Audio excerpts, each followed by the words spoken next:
Alright, we're gonna do a quick video on how to replace the bulb within the Halo. I actually don't see anything online. So down here, you'll see this big bubble cap. We'll take that out.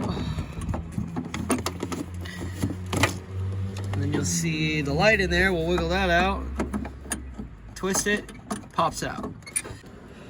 A little plug at the bottom of here, you had to put a small screwdriver flathead to kind of bend the prongs out. This is what it looks like. Okay, so now you got the old one. You'll just slide this piece out. All right. And we'll put the new one on. So here's the new bulb, nice and shiny. Slide that right in. Beautiful. Alright, so now we'll plug this back in.